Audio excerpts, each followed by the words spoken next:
রাতে ডাইনিং টেবিলে বসে খাবার খাচ্ছি, তখন খালাতো বোনটি এসে আমাকে বলল, ভাইয়া আমাকে প্রপোজ করো। আমি তাকে বললাম, কিসের প্রপোজ? আরে ভাইয়া, যাকে ভালোবাসতে হয় তাকে প্রপোজ করতে হয়। আমার বান্ধবীকেও আজ তার ভালোবাসার মানুষটি প্রপোজ করছে, এখন তুমিও আমাকে প্রপোজ করো। কারণ তুমি সেদিন আমাকে বলছিলে তুমি আমাকে ভালোবাসো, এই নাও গোলাপ দিয়ে প্রপোজ করবা।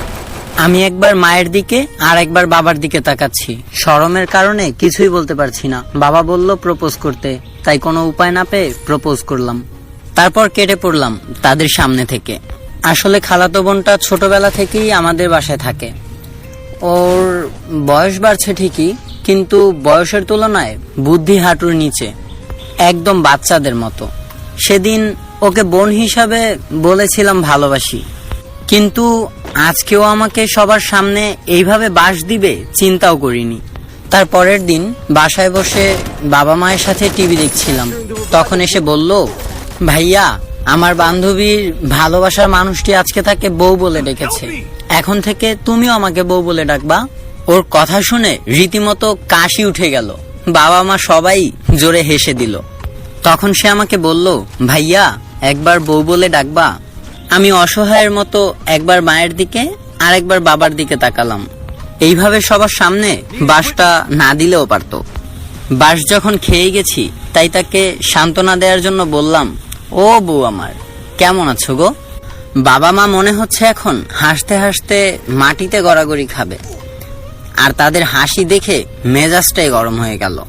রাগ করে বাসা থেকে বের হয়ে গেলাম। 2 দিন ধরে বাবা মায়ের সাথে খেতে বসি না, কারণ কখন যে সে আবার এসে উল্টাপাল্টা বাস দেওয়া শুরু করে দেয় তার ঠিক নেই। আজকে ভার্সিটি থেকে বের হয়ে বন্ধুদের সাথে একটু আড্ডা দিচ্ছিলাম, ঠিক তখনই আমার আদরের ডাইনি খালাতো বোনটা আসলো। আমি যেই ভার্সিটিতে পড়ি ও সেই ভার্সিটির কলেজে পড়ে। সবার সামনে এসে আমাকে সবচেয়ে বড় বাসটাই দিয়ে বলল, ভাইয়া আজকে আমার বান্ধবীর ভালোবাসার মানুষটা তাকে ঘুরতে নিয়ে গেছে, তাকে ফুচকা আইসক্রিম খাওয়াইছে। তুমিও তো আমার ভালোবাসার মানুষ, এখন আমাকে ঘুরতে নিয়ে যাবা, ফুচকা আইসক্রিম খাওয়াবা। ধুর শালা, শেষ পর্যন্ত বন্ধুদের সামনেও এইভাবে বাসটা ভইরা দিল। চুপচাপ ওর হাতটা ধরে ঘুরতে নিয়ে গেলাম, যা যা খাইতে চাইছে সব খাওয়াইলাম। এখন আর বাসাতেই থাকি না তেমন একটা, কারণ কখন যে সে আবার এসে বাস দিয়ে দেয় তার কোনো গ্যারান্টি নেই। আজ সকালে ঘুম থেকে উঠে দেখি সে এখনো ঘুম থেকে ওঠেনি। চুপচাপ নিচে গেলাম, মা বাবাকে বললাম, মা তাড়াতাড়ি খাবার দাও, খেয়ে কেটে পড়তে হবে এখন। নাস্তা খাচ্ছি, ঠিক এমন সময় পিছন থেকে আমার আমার বোনটা আমাকে জড়িয়ে ধরে বলল, ভাইয়া একটা সারপ্রাইজ আছে তোমার জন্য।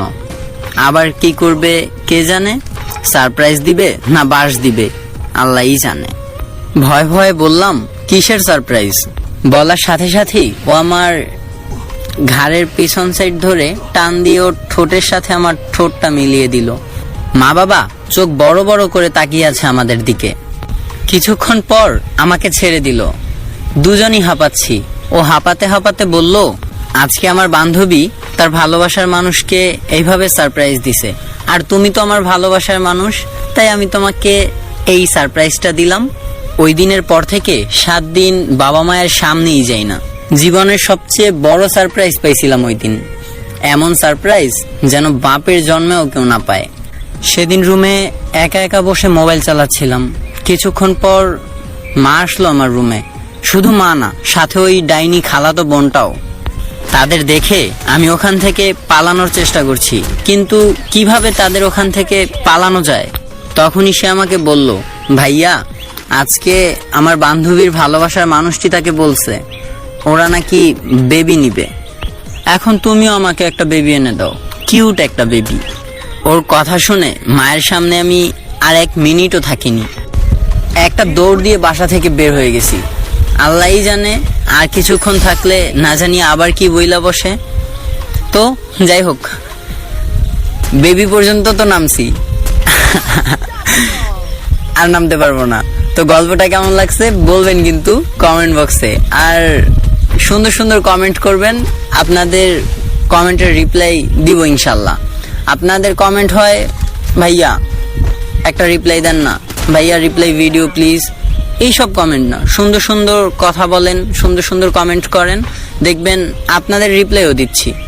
আর কিছু কিছু মানুষ বলেন যে ভাইয়া আপনি শুধু মেয়েদের রিপ্লাই দেন। সরি ভাই, এই কথাটা আর কোয়েন না, পাখি শুনলে আমার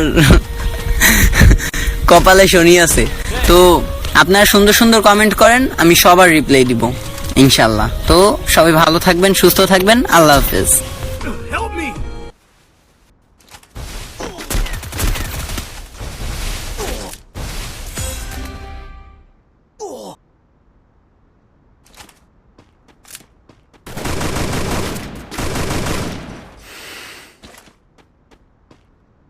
Hirai Shin no Jutsu!